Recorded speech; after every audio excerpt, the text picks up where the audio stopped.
ብንዘረዝር እግዚአብሔር እንደዚያ ያለ አንድ አይደለም።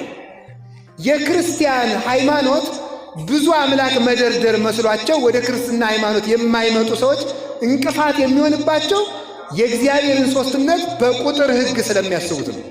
ሦስት የሆነ ነገር ከሆነ እግዚአብሔር ሦስት አካል ካለው ሦስት አምላክ ማለት ነው ብለው ስለሚያስቡ ነው።